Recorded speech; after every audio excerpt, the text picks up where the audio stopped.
Oke, untuk pertemuan kali ini pada slide pertama tadi kita telah melihat judulnya adalah tentang pencemaran lingkungan. Ya, jadi adapun kompetensi dasar yang harus kita capai pada pertemuan kali ini adalah menganalisis terjadinya pencemaran lingkungan dan dampaknya bagi ekosistem.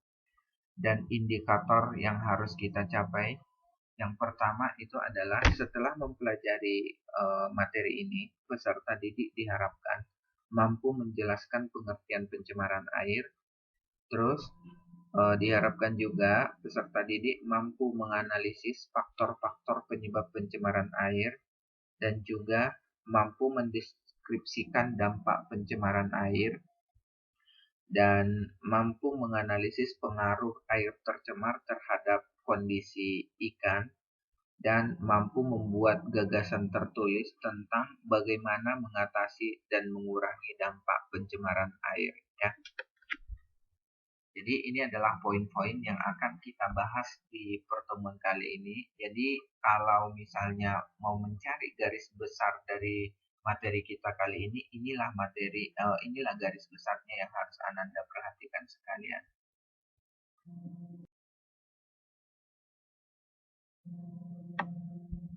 Oke, di slide berikutnya ini di sini ada peta konsep. Peta konsep inilah sebenarnya hal yang akan kita bahas pada pertemuan kali ini ya.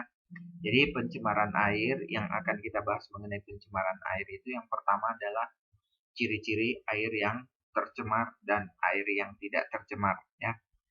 Kita harus tahu itu bagaimana sih yang dikatakan dengan air tercemar dan bagaimana pula yang dikatakan dengan air tidak tercemar. Jangan-jangan selama ini kita mengkonsumsi air yang tidak tercemar, iya kan? Makanya untuk itu sangat penting kita mempelajari tentang bab ini. Karena ini kehidupan kita sehari-hari ini berkaitan air. Ini kita nggak bisa hidup tanpa air ya. Terus apalagi apa sih faktor-faktor yang menyebabkan terjadinya pencemaran air? Jangan-jangan kita juga ikut andil di dalam pencemaran ini. Nah, kalau kita ikut andil, jangan-jangan kita juga yang sebagai orang ataupun sumber pencemar yang utama. Makanya kita penting membahas ini ya. Jadi faktor pencemaran air ada limbah industri, ada limbah rumah tangga, dan juga limbah pertanian.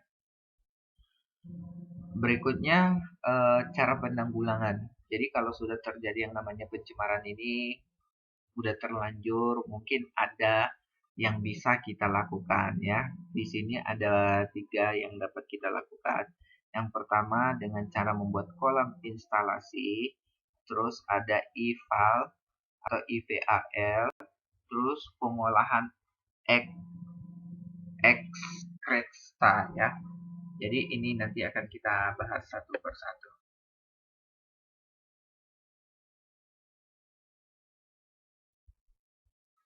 Oke. Apa sih tadi yang dikatakan dengan air tercemar? Air yang dikatakan air tercemar itu adalah apabila ke dalam air itu masuk makhluk hidup, zat, energi, atau komponen lain ke dalam air yang menyebabkan kualitas air turun sampai ke tingkat tertentu, yang menyebabkan air tidak lagi berfungsi sesuai dengan peruntukannya. Jadi itu yang dikatakan dengan air tercemar. Apabila tadi masuk yang namanya makhluk hidup, zat, energi, atau komponen lain ke dalam air, menyebabkan air ini kualitasnya nurun ke tingkat tertentu sehingga air itu tidak lagi dapat difungsikan sebagaimana peruntukannya. Itu kata kuncinya, tidak lagi dapat digunakan sebagaimana peruntukannya. Berikutnya, ciri-ciri air tidak tercemar. Yang pertama, ciri-ciri air tidak tercemar itu adalah air tidak keruh ya, tidak keruh. Biasanya air yang tidak keruh ini adalah salah satu indikator yang paling mudah kita amati. Makanya kalau air minum yang kita minum itu biasanya keruh apa enggak kan? Ya. Terus air yang kita gunakan untuk mandi juga biasanya tidak keruh ya. Makanya air keruh ini sangat baik digunakan untuk kehidupan sehari-hari seperti tadi memasak, mandi, dan mencuci ya. Yang berikutnya, air juga tidak boleh berwarna. Ya, berwarna di sini bukan tadi keruh ya. Keruh itu biasanya bisa faktor alam juga karena habis hujan ya kan. Tetapi kalau berwarna ini bisa juga faktor alam, bisa faktor manusianya.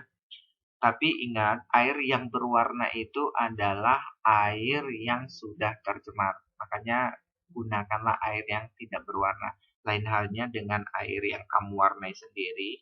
Misalnya teh manis warnanya coklat. Oh, itu tuh udah tercemar. Bukan seperti itu maksudnya.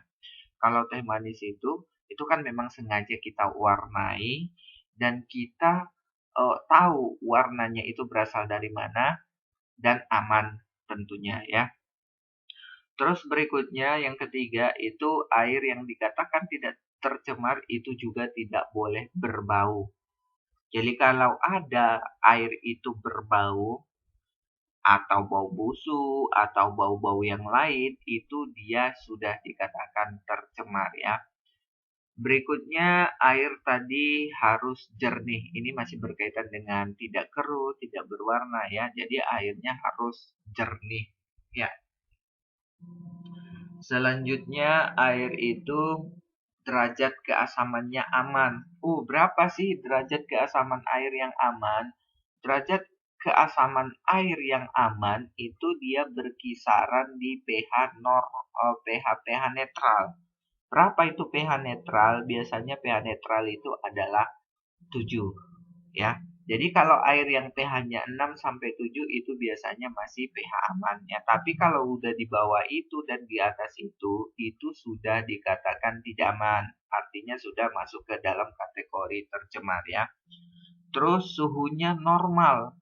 Artinya apa itu suhunya normal? Suhu air ini tidak berbeda jauh dengan lingkungan sekitarnya. Kalau suhu air itu sudah berbeda, biasa misalnya lebih panas atau lebih dingin, itu kita harus hati-hati karena itu sudah menunjukkan air itu tercemar ya.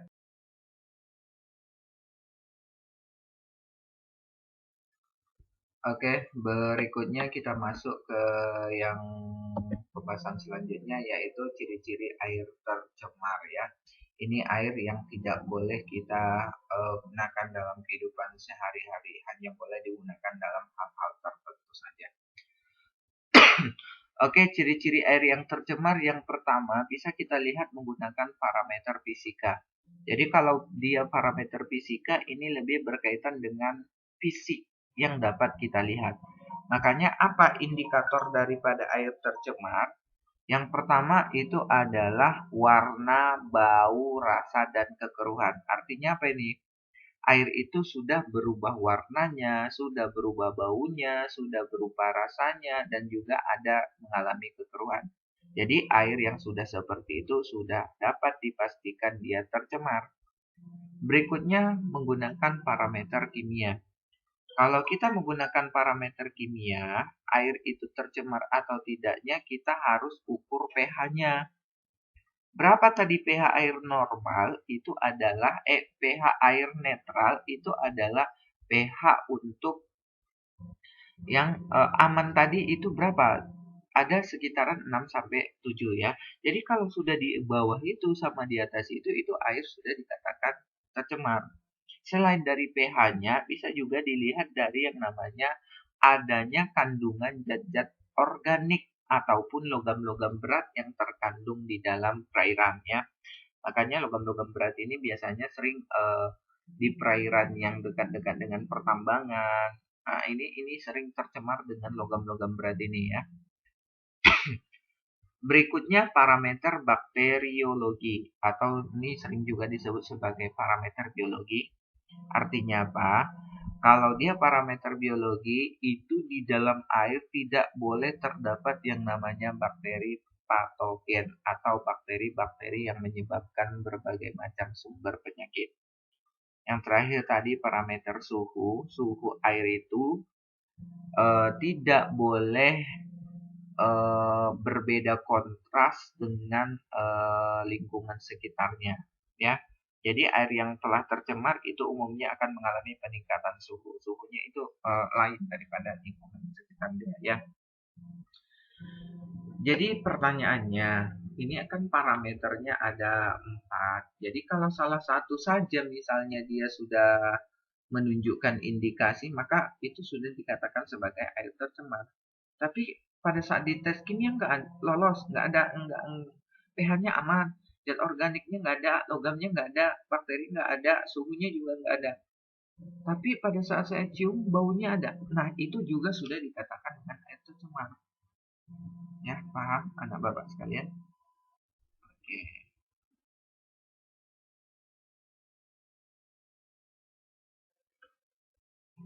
Oke, berikutnya masuk kita ke faktor penyebab pencemaran air. Di sini yang pertama itu adalah limbah industri. Limbah industri ini seringkali dialirkan ke sungai atau dialirkan ke laut tanpa mengalami pengolahan terlebih dahulu. Nah, ini yang sangat-sangat dikhawatirkan akan menjadi uh, pencemaran bagi lingkungan sekitar sehingga dapat mengganggu keseimbangan ekosistem ya. Karena industri ini itu adalah menghasilkan limbah yang cukup besar dan limbah-limbah yang dihasilkannya juga boleh dikatakan adalah sangat berbahaya bagi lingkungan sekitarnya. Contoh misalnya ada pabrik kertas, ada pabrik-pabrik yang lain. Nah, pabrik ini pastinya akan menghasilkan limbah-limbah. Ada yang misalnya tadi limbah pabrik kertas itu ada cairan panas, sehingga nanti akan menyebabkan lingkungan sekitarnya tercemar ya.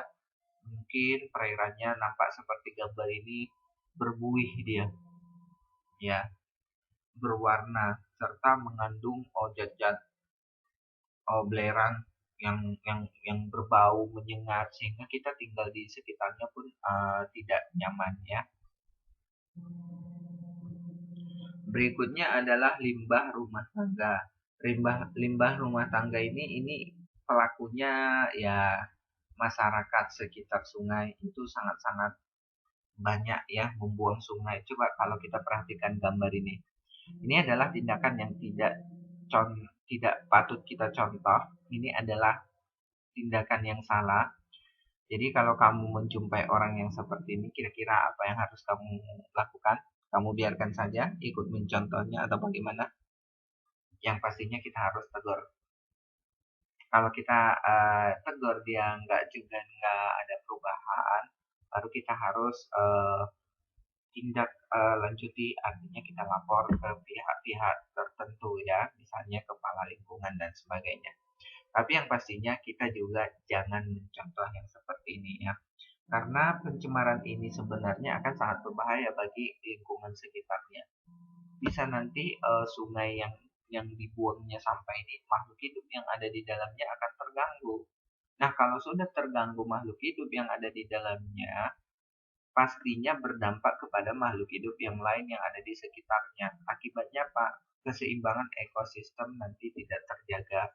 Belum lagi nanti kalau banjir akan menyebabkan terjadinya penyumbatan paret-paret, airnya menguap ke darat, belum lagi bau dan lain sebagainya ya. Berikutnya adalah limbah pertanian.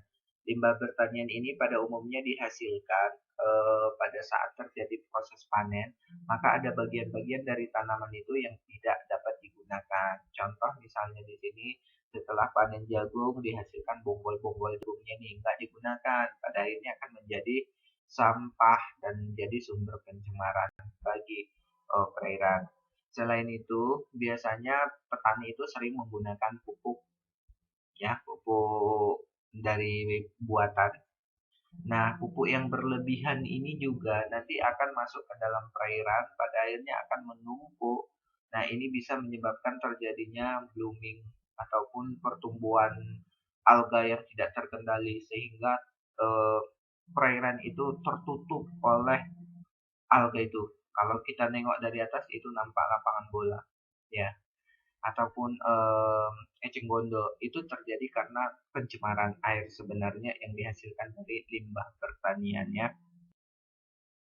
Kita masuk ke dampak pencemarannya. Oke, kalau kita tadi lihat di slide yang sebelumnya ada orang buang sampah sembarangan, petani panen terus hasil panennya nggak diolah secara maksimal sehingga menjadi sampah, pabrik-pabrik yang menghasilkan limbah terus nggak diolah dibuang saja ke sungai. Inilah yang akan menjadi sumber pencemaran bagi lingkungan dan dampaknya juga pasti ada ya. Yang pertama terjadi penurunan kualitas lingkungan. Loh, kenapa bisa seperti itu? Ya, karena tadi limbah-limbah yang dimasukkan ke dalam perairan itu akan menyebabkan makhluk hidup yang ada di dalamnya terganggu, sehingga akan menyebabkan kualitas lingkungan itu berubah ya. Coba kamu sendiri, kalau misalnya ada orang buang sampah di sungai, masih mau nggak kau mau minum airnya? Masih mau nggak mandi di sungai itu? Airnya sudah bau, sudah keruh, enggak kan? Terjadi penurunan kualitas. Tapi kalau kamu lihat airnya bersih, airnya jernih, ya bayar pun kita mau, ya kan? Nah, itulah kenapa kita sangat dianjurkan untuk menjaga yang namanya lingkungan kita tadi. Pertama tadi kita bahas lingkungan perairan. Terus apa lagi? Dia juga dapat menyebabkan gangguan kesehatan ya. Ini pernah terjadi di Jepang yang dikenal dengan kasus Minamata.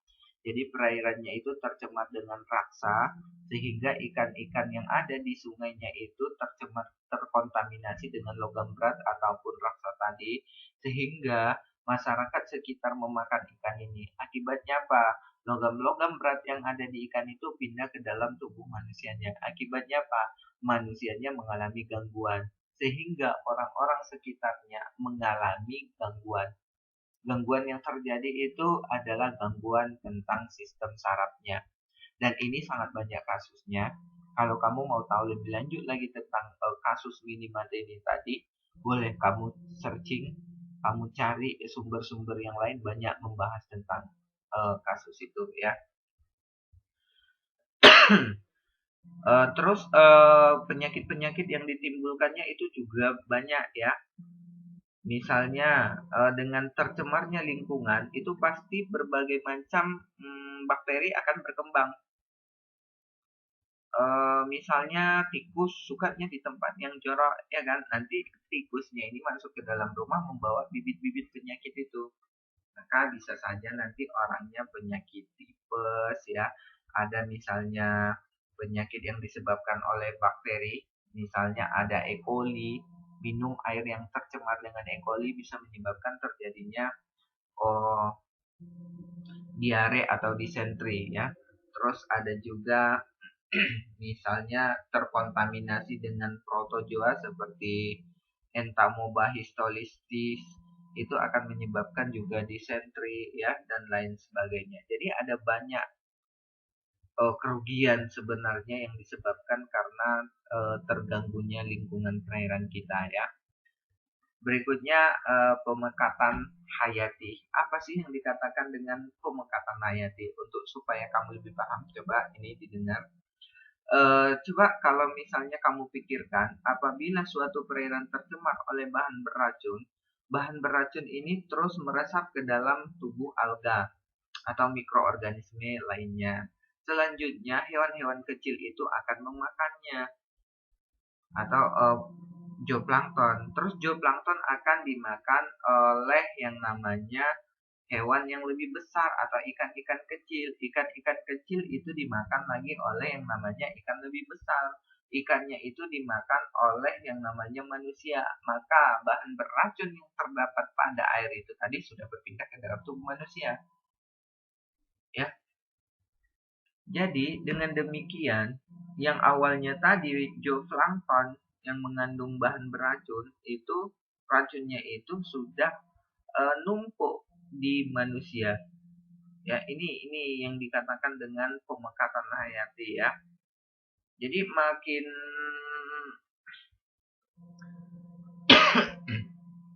makin ke atas maka semakin banyak menumpuk sumber-sumber pencemaran itu di dalam tubuh makhluk hidup itu sendiri ya.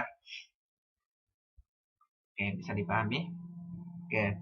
Berikutnya pastinya akan sangat mengganggu pemandangan. Coba ada nggak yang mau buang sampah di depan rumahnya ditumpuk dibiarkan di situ saja? Maka kamu nyaman melihatnya? Enggak kan? Oke, ini pastinya akan sangat mengganggu kita. Begitu juga makanya kalau di sekolah itu selalu guru-gurunya menganjurkan, nak, sebelum kita belajar tolong ambil sampahnya dulu. Ini apa? Supaya tidak mengganggu pemandangan kita. Nggak enak nengok yang jelek-jelek, ya kan? Oke. Berikutnya itu akan mempercepat proses kerusakan benda, ya. Air-air yang tercemar pastinya akan dapat menyebabkan terjadinya kerusakan benda itu akan semakin cepat, ya.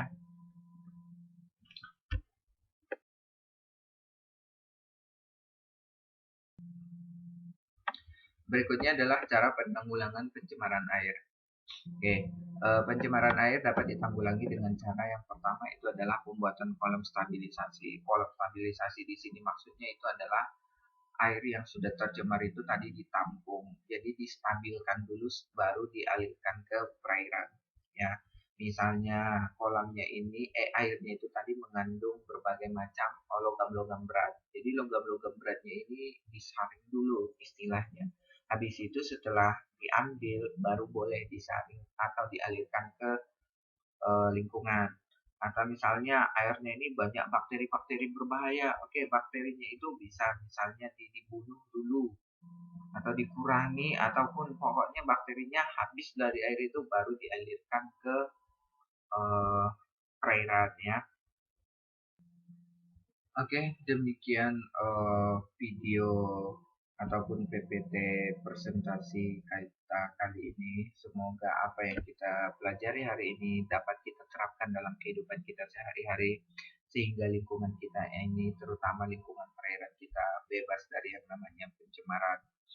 Oke, akhir kata Bapak ucapkan salam. Assalamualaikum warahmatullahi